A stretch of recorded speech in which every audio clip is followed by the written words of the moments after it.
Hello students, कैसे हैं आप सब लोग। आई होप आप लोग अच्छे होंगे।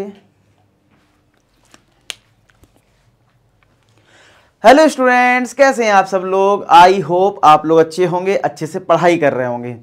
इस वीडियो में हम बात करने वाले हैं प्रोबेबिलिटी का। तो प्रोबेबिलिटी के जो चैप्टर है इसमें कितने टाइप के क्वेश्चन हैं। देखो, पहला टाइप है हमारा, पहली जो एक्सरसाइज रहती है वो रहती है कंडीशनल प्रोबेबिलिटी, सेकंड रहता है इंडिपेंडेंट इवेंट पे, थर्ड रहता है बेस थ्योरम पे यानी टोटल प्रोबेबिलिटी पे। तो ये तीन टाइप मेनली, और एक और है रैंडम वेरिएबल हो सब, ठीक है।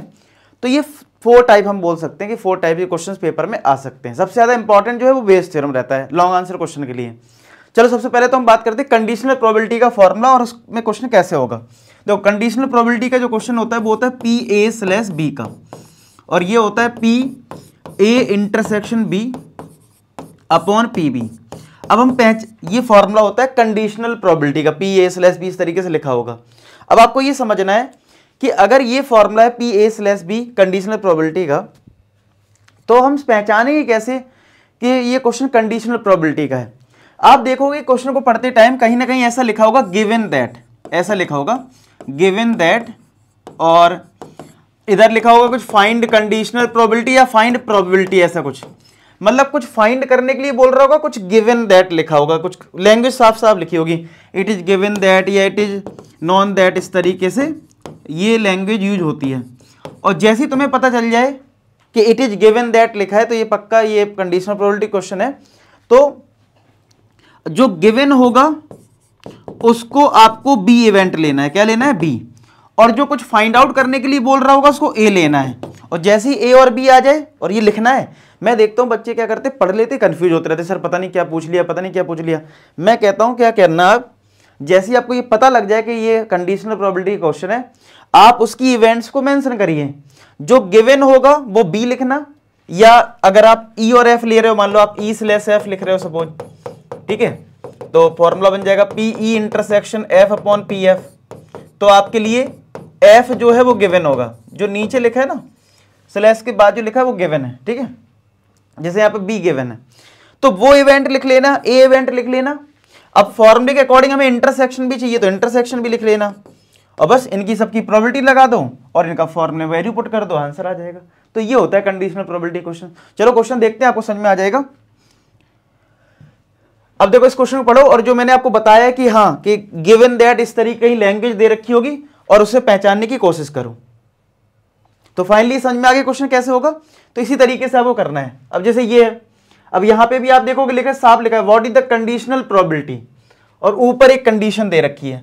तो यहां पे भी आपको वही समझना है कि क्या गिवन है और क्या फाइंड आउट करना है, वही ए स्लैश बी या ई स्लैश एफ का फॉर्मूला लगाना है। चलो इसका सॉल्यूशन देखते हैं। अब यहां पे भी देखो गिवन दैट, देखो साफ साफ लिखा है given that two numbers appearing on throwing two dice are different, find the probability. तो आपको क्या करना है, ए और बी इवेंट को डिफाइन कर लेना है, या फिर ई और एफ को डिफाइन कर लेना है, और फॉर्मूला कौन सा लगाना है, फॉर्मूला लगाना है आपको ई स्लैश एफ को। देखना सीखे आप लोग, तो ये फॉर्मूला लगा देना P E intersection F upon P F. उम्मीद करता हूं ये फॉर्मूला आप समझ गए कि किस तरीके से अप्लाई करते हैं, ठीक है। अब नेक्स्ट हमारा जो कॉन्सेप्ट आता है वो आता है इंडिपेंडेंट इवेंट का। कैसा कि दो इवेंट हमें इंडिपेंडेंट इवेंट्स देखना होगा दो इवेंट में। तो आपको इसका फॉर्मूला याद रखना है कि पी ए इंटरसेक्शन बी जो होता है वो P A into P B के इक्वल आना चाहिए। क्या आना चाहिए? अगर दो इवेंट इंडिपेंडेंट हैं तो फिर पी ए इंटू क्या आएगा, पी बी के इक्वल आएगा, P A intersection B. A intersection B की जो प्रोबेबिलिटी अगर ये और ये मल्टीप्लाई करके इक्वल आया तो समझ जाना इंडिपेंडेंट है। अब कभी कभी कुछ और भी क्वेश्चंस बन जाते हैं, कुछ फॉर्मूले लिख लो। कभी कभी एक नंबर में छोटे छोटे क्वेश्चन आ जाते हैं कि अगर कहीं पी ए यूनियन बी अगर आपसे पूछ लिया जाए तो ये होता है पी ए प्लस का पी बी माइनस का पी ए इंटरसेक्शन बी। तो ये फॉर्मूला होता है एक, ठीक है, पी ए यूनियन बी का क्या होता है, P A plus P B minus P intersection B. Second एक फॉर्मूला होता है कि कहीं ऐसा आ जाए प्रोबेबिलिटी ऑफ नाइदर ए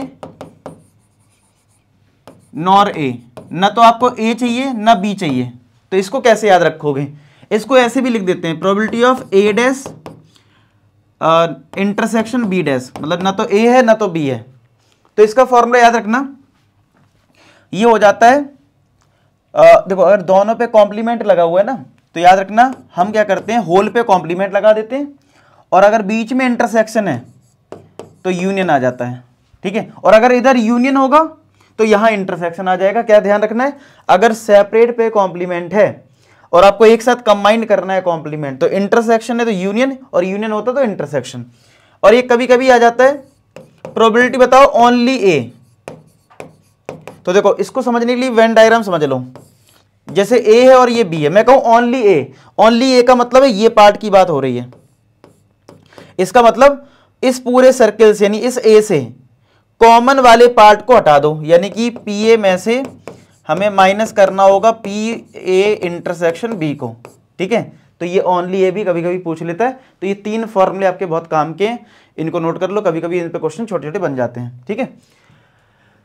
अब यहां पे देखो ये क्वेश्चन देखो, अब यहां पे आपको ए और बी इवेंट दे रखा है और बताना है, चेक करना है क्या ये इंडिपेंडेंट इवेंट है। तो चलो करते हैं, पहले आप ट्राई कर लो।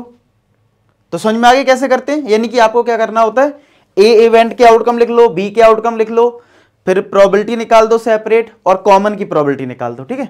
तो हो जाता है सॉल्व। यहां पे देखो ई और एफ 2 इवेंट दे रखी है, इंटरसेक्शन भी दे रखा है, बोला है क्या ये इंडिपेंडेंट है, तो मल्टीप्लाई करके देख लो, ठीक है। इसमें कैसे करोगे, इसमें आप क्या करोगे, आपका पीई गिवन है 3/5, पीएफ गिवन है 3/10, तो आप इसका मल्टीप्लाई कर लो, पीई इंटू पीएफ का कितना आएगा 3/5 इंटू 3/10, तो ये कितना आ गया 9/50।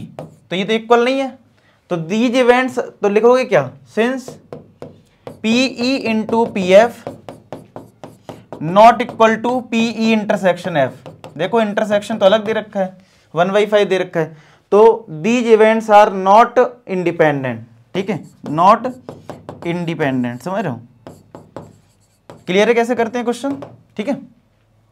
नेक्स्ट करते हैं।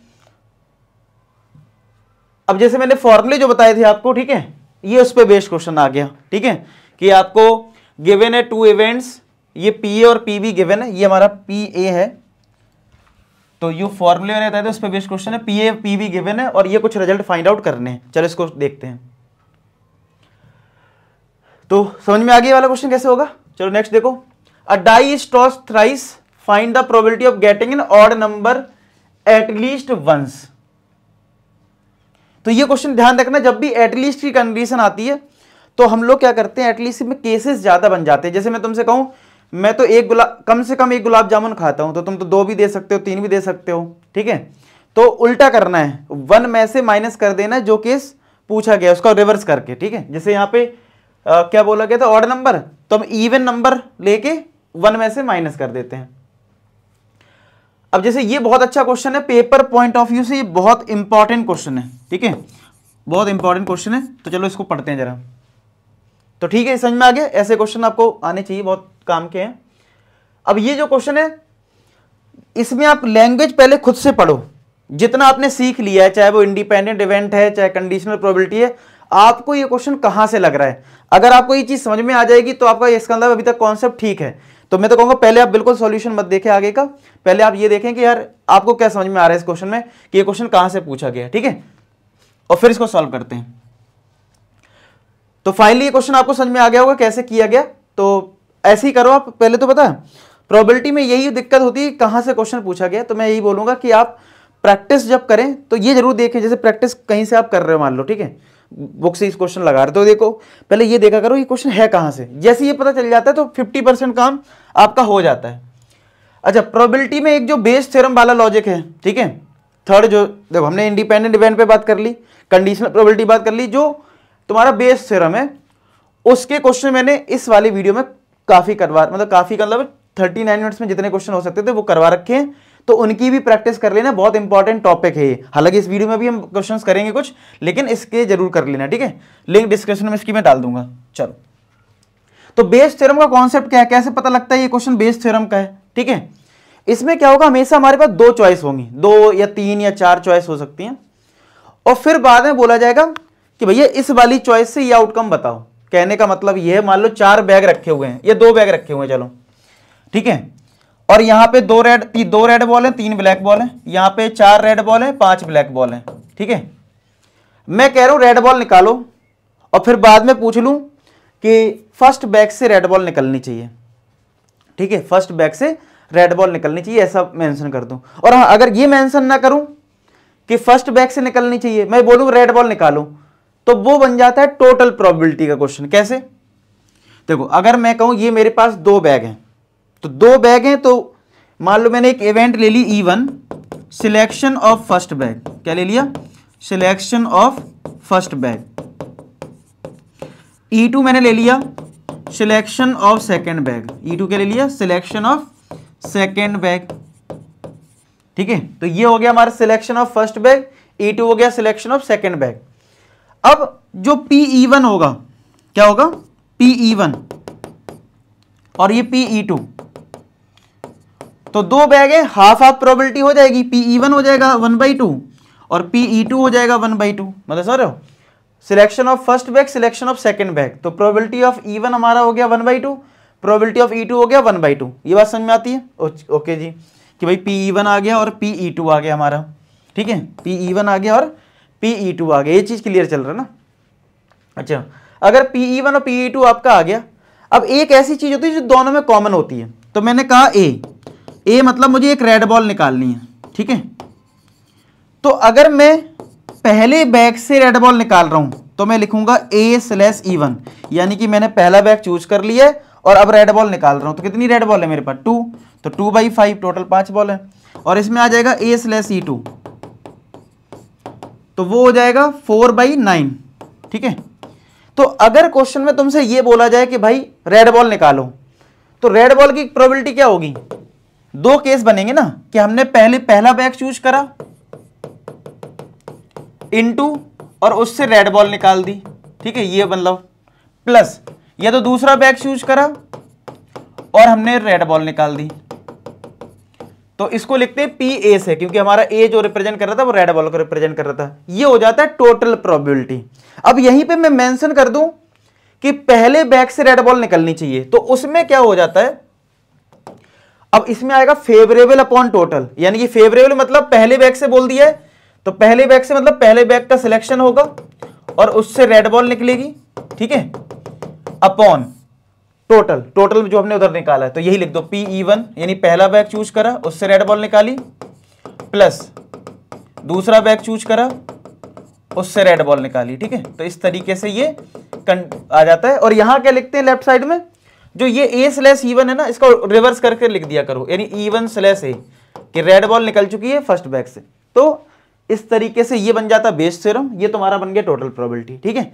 तो बड़े आराम से क्वेश्चन हो जाते हैं। अब क्वेश्चन आप पढ़ना, देखना, यहाँ 2 चॉइस हैं, 3 चॉइस हैं, उसके अकॉर्डिंग फिर इस तरीके से फॉर्मूले लगते हैं, ठीक है। अब जैसे ये क्वेश्चन है, आप पढ़ो, पहले डिसाइड करो कि ये क्वेश्चन कैसे बेस थ्योरम से है, ठीक है। अगर आपको समझ में आने लगता है बेस थ्योरम टोटल प्रोबेबिलिटी, तो क्वेश्चन आप करना सीख जाओगे। तो फाइनली समझ में आया कैसे हो रहा है? फॉर्मूला बहुत आसान है, इसकी कैलकुलेशन भी बहुत आसान होती है, ठीक है। और अगर इस टाइप का क्वेश्चन पेपर में आ जाता है, आपका टाइम सेव हो जाएगा, समझ लो। अब ये लैंग्वेज भाई इसकी बड़ी खतरनाक सी लगती है, तो भाई पहले पढ़ो, डिसाइड करो। मैं पहले चलो एक चीज बता देता हूँ, ये बेस थ्योरम पे बेस्ड क्वेश्चन है। आप डिसाइड करो क्या आप E1 ले रहे हो, क्या ये आप E2 ले रहे हो, तो थोड़ा डिसाइड करें फिर कर लीजिए इस क्वेश्चन को। अब नेक्स्ट हमारा अगेन यहां पे भी हमारे पास बहुत सारी चॉइसेस हैं, मतलब बेस थ्योरम का क्वेश्चन है, आप पढ़ के देखोगे तभी आपको पता लगेगा, ठीक है। तो क्लियर हो रहे हैं क्वेश्चंस कि कैसे किस टाइप से बेस थ्योरम के पूछे जाते हैं, ठीक है। अगेन ये जो क्वेश्चन है हमें समझ में ही नहीं आता कि ये बेस थ्योरम से पूछा गया है, लेकिन अगर थोड़ा ध्यान दोगे तो आपको पता लगेगा कि यहां पे 2 केसेस बन रहे हैं। चलो इसको देखते हैं। तो फाइनली समझ में आया, ये अच्छा क्वेश्चन है, नोट भी कर लो, क्योंकि अगर इस टाइप का क्वेश्चन आ गया और आपने पहले से नहीं किया होगा तो आप नहीं कर पाओगे। इसमें भी आप देखोगे कि यहां पे 2 केस बन रहे हैं, ठीक है। एक बार इस क्वेश्चन को पढ़ो फिर इसको ट्राई करो, और ये क्वेश्चन मैं टिक कर देता हूं कि यार ये इंपॉर्टेंट है, ठीक है, मतलब इस टाइप क्वेश्चन काफी बार देखे गए हैं पेपर में। इसमें देखो क्या लिखा, देयर आर 3 कॉइंस, देखो 3 चॉइस आ गई, और 3 चॉइस मतलब बेस थ्योरम क्वेश्चन है। चलो इसको करते हैं। अब ये नेक्स्ट क्वेश्चन है, इसमें 52 कार्ड्स हैं, और ये मैं आपको पहले बता दूं ये बहुत ही ज्यादा इंपॉर्टेंट क्वेश्चन है एनसीईआरटी का। आपने हो सकता है स्कूल टेस्ट में बहुत बार देखा होगा, ये क्वेश्चन बहुत बार देखा होगा, ठीक है। तो इसमें पढ़ो फिर डिसाइड करते हैं कि कैसे ये बेस थ्योरम का क्वेश्चन बन जाएगा। अब ये जो क्वेश्चन है, देखो ये रैंडम वेरिएबल का क्वेश्चन है। अब रैंडम वेरिएबल बहुत बच्चों ने पढ़ लिया होगा, रैंडम वेरिएबल और मीन बहुत बच्चों ने नहीं पढ़ा। जिन्होंने नहीं पढ़ लिया है, रिवाइज वगैरह करना है, तो मैंने टेलीग्राम पे बता रखा है कि एक्सरसाइज 13.4 कहां से करनी है, ठीक है, वो मैंने टेलीग्राम पे शेयर किया था रिसेंटली, देख लेना टेलीग्राम ज्वाइन करके। लेकिन मैंने आपसे ये भी बोला था उन बच्चों के लिए जिन्होंने अभी 13.4 करी नहीं है, अब एंड टाइम चल रहा है तो वो 13.4 क्यों करेंगे, समझ रहे हो। तो मैंने ये बोला था, लेकिन एक ऐसा क्वेश्चन आ जाता है जो 7th 8th क्लास वाले बच्चे को भी बता दो वो कर लेता है, और ये कई बार सैंपल पेपर में भी देखा गया है और ये आ जाता है क्वेश्चन, इंपॉर्टेंट है। अब जैसे ये क्वेश्चन है, इसमें कोई प्रोबेबिलिटी का खतरनाक रूल नहीं लग रहा है, ठीक है, आपको इतना सिंपल क्वेश्चन है मतलब ये, और ये कोई भी स्टूडेंट कर सकता है जिसको प्रोबेबिलिटी में कुछ नहीं आता है, तो इसलिए ये क्वेश्चन मैं करवा दे रहा हूं, जिससे कि मान लो अगर बाई चांस आ गया 2-3 नंबर में या कहीं 1 नंबर में तो आप इजीली कर पाओ, और 1-2 नंबर के चांस बनेंगे तो वो तो आप कर ही लोगे आराम से।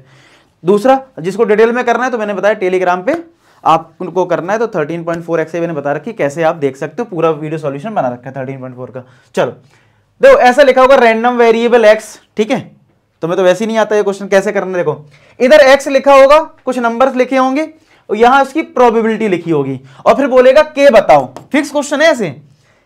तो भाई सिंपल सी बात है, ये सारी प्रोबेबिलिटी जो है ना, इन सबको ऐड कर दो, तुम्हें के मिल जाएगा, ठीक है। लो क्या दिक्कत है इस क्वेश्चन, बता तुम्हें कोई प्रोबेबिलिटी का कोई बहुत बड़ा कोई रूल लग रहा है क्या, 0 + k + 2k सारे ऐड कर दो, 0 + k + 2k + 2k + 3k + k² + 2k² + 7k² + k = 1 कर देना, k आ जाएगा, ठीक है, पहला पार्ट हो गया। अच्छा, दूसरे पार्ट में क्या बोला है, प्रोबेबिलिटी बताना है x < 3। अब बचपन से जानते हैं < 3 का मतलब क्या होता है, <3 का मतलब ये 2 1 0, तो ये सब ऐड कर दो। 0 1 2 वाले केस में क्या है, 0 इधर k और ये 2k, तो जब यहां से पहले वाले पार्ट से जब k की रू आ जाए, यहां k पुट कर देना, आंसर आ गया। लो अब यहां लिखा है x < 7, तो <7 यहां पे सॉरी <6 लिखा है, तो <6 में कौन सा केस आएगा, 7 वाला, तो इसकी प्रोबेबिलिटी क्या है 7k² + k, तो इसका आंसर हो गया 7k² + k, k पुट कर देना। 0 से 3 के बीच में कौन आएगा, 1 2 आएगा, तो k + 2k हो जाएगा। लो हो गया खेल खत्म। बताओ इसमें कोई बहुत खतरनाक रूल लग रहा नहीं ना। चलो इसको सॉल्व कर लेते हैं प्रॉपर, इसका आंसर कैसे, और उम्मीद करता हूं ये क्वेश्चन आपको बहुत अच्छा लगा हो और सिंपल तरीके से सॉल्व हो गया, ठीक है। समझ में तो आ गया ना क्वेश्चन, मैंने कहा था ना बिल्कुल 7th लेवल का क्वेश्चन है, 7th 8th वाला बच्चा कर देगा इस क्वेश्चन को, ठीक है। अब देखो ये क्वेश्चन जो है, ये हमारा क्वेश्चन जो है वो बिल्कुल क्या कहते हैं, मतलब इसमें कोई प्रोबेबिलिटी मतलब कोई रूल पर्टिकुलर नहीं लग रहा है, लेकिन ये मतलब समझो कि गेम हम खेल रहे हैं और उस गेम में कैसे प्रोबेबिलिटी निकालेंगे, तो क्वेश्चन को हमें सोच के करना कि मतलब ऐसी सिचुएशन क्रिएट करनी, अच्छा ये चीज़ ऐसे पॉसिबल है, मतलब ये चीज़, तो आपको ये क्वेश्चन इजीली आ जाएगा, ठीक है। तो चलो इसको करते हैं। अब नेक्स्ट एंड लास्ट क्वेश्चन है, इसमें भी आप देखोगे 2 टाइप की चीज़ें हैं आपको दिखेंगी।